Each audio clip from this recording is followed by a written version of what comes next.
नमस्कार दोस्तों। जब आप दौड़ते हैं, भागते हैं, खेलते हैं, कूदते हैं और उसके बाद थक जाते हैं, तो जो उसके बाद पहली ऐसी कौन सी चीज है जो आप पीना पसंद करते हो? अच्छा ये बताइए, हमारी ह्यूमन बॉडी के लिए हवा के बाद सबसे महत्वपूर्ण चीज कौन सी है? जवाब बहुत ही आसान है, जिसे हम जानते हैं, जो कि पानी है। कहने को तो पानी एक यूनिवर्सल सॉल्वेंट है। अगर इसके ऊपर रिसर्च करी जाए तो वास्तव में ये कभी भी खत्म नहीं होगा। इतने बड़े ब्रह्मांड में पहली बार पानी कहाँ से आया, धरती पर पानी कैसे आया, वो आज तक यहाँ पर कैसे मौजूद है, इन सभी सवालों को जानेंगे इस वीडियो में। आज हम पृथ्वी पर जिन भी प्राणियों को देखते हैं, उनका वजूद पानी के बिना संभव ही नहीं है। इनफैक्ट धरती की अधिकांश सतह पानी से ढकी हुई है और शायद इसीलिए धरती को नीला ग्रह कहा जाता है।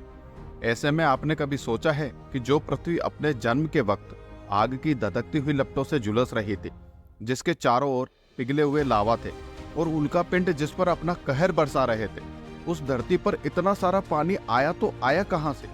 हमारे सोलर सिस्टम में पृथ्वी इकलौता ऐसा ग्रह है जहां पर पानी यानी H2O तरल अवस्था में मौजूद है और इसका कारण है धरती की सूर्य से दूरी।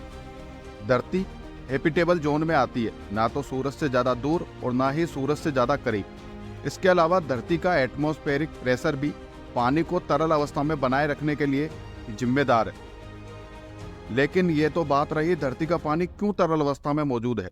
हमारा मुख्य सवाल तो यह है कि धरती पर मौजूद पानी आखिरकार कहाँ से आया। धरती पर पानी की उत्पत्ति रिसर्च का एक मुद्दा है और इस दिशा में वैज्ञानिक लगातार खोजबीन करते जा रहे हैं। इन खोजबीन को आधार बनाते हुए वैज्ञानिकों ने कुछ थ्योरी हमारे सामने रखी है, जो ये एक्सप्लेन करती है कि धरती पर पानी की उत्पत्ति कैसे हुई।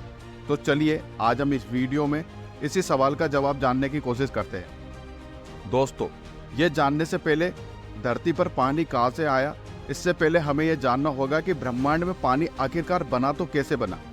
आज से करीब 13.8 अरब साल पहले जब बिग बैंग धमाका हुआ तो हाइड्रोजन वो पहला आइटम था जो हमारे ब्रह्मांड में बना।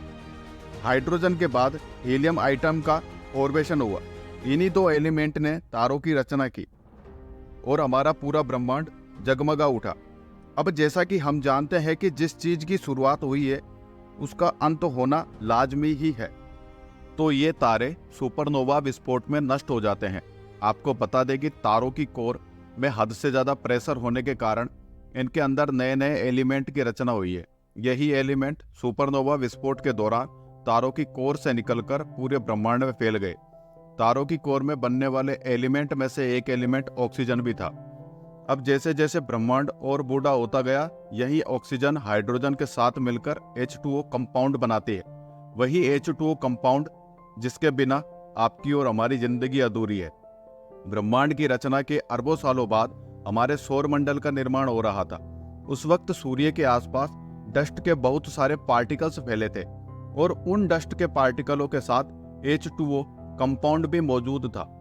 डस्ट के पार्टिकल जब गुरुत्वाकर्षण के कारण जुड़कर धूल की चट्टानों में बदलने लगे तो उन धूल की चट्टानों में यही H2O कंपाउंड पानी के रूप में मौजूद रहा होगा, ऐसा वैज्ञानिकों का मानना है।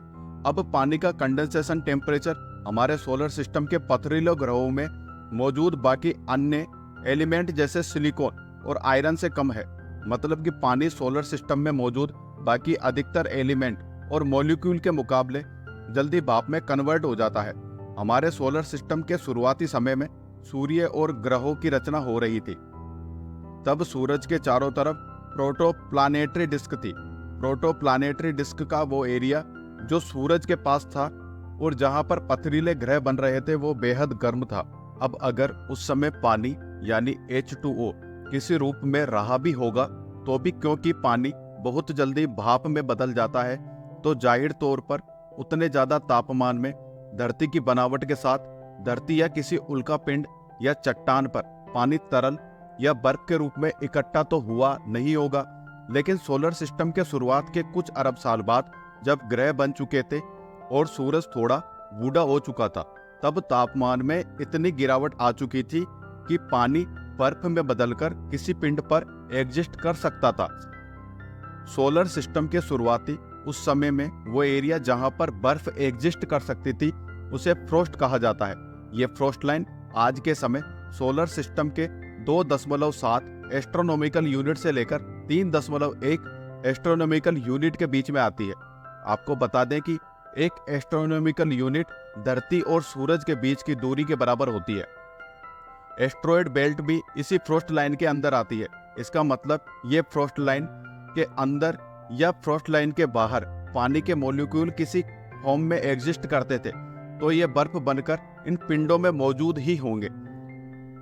तो हो सकता है कि वे इस रीजन के अंदर या इस रीजन के बाहर मौजूद सारे एस्ट्रॉयड, कॉमेट या धूल की चट्टानों में बर्फ प्रेजेंट हो और यही धूल की चट्टानें या एस्ट्रॉयड धरती पर जोरदार धमाका कर अपने साथ जीवन को पनपने के लिए सबसे अहम चीज जो कि पानी है उसे अपने साथ लेकर आते हो।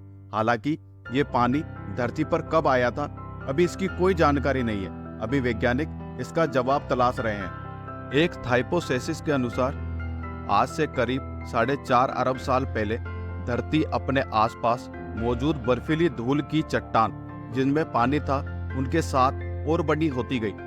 माना जाता है उस समय धरती का आकार आज की धरती के आकार के 60% से लेकर 90% तक था। हाइपोथेसिस के इस सिनेरियो में माना जाता है कि जब शुरुआत के समय धरती का निर्माण हुआ था तो धरती के आसपास में सारे धूल की चट्टान जिनमें पानी मौजूद था वो समय के साथ धरती की ग्रेविटी के कारण उसमें मिलते गए। इसके अलावा कई सारे एस्ट्रॉयड व छोटे पत्थर जो धरती से दूर थे जिनमें पानी था वो भी धरती से टकराते गए और अपने साथ पानी की ढेरों मात्रा धरती पर जमा करते गए। खैर दोस्तों, जो भी हो, एक बात तो माननी पड़ेगी कि जो पानी आज हम पीते हैं वो पानी एक समय हमारे सौरमंडल में ही मौजूद किसी एस्ट्रॉयड, धूल की चट्टान या फिर किसी और मटेरियल में था। अब उस एस्ट्रॉयड से आपके गिलास तक का पानी का सफर सच में ही रोमांचक रहा। और हमें यह भी नहीं भूलना चाहिए कि हमारी बॉडी में जो पानी मौजूद है वो भी उन्हीं एस्ट्रॉयड से ही आया है। तो दोस्तों, इस वीडियो में इतना ही। अगर आपको वीडियो अच्छा लगे तो इस वीडियो को लाइक करें, कमेंट करें और चैनल को जरूर सब्सक्राइब करें। धन्यवाद।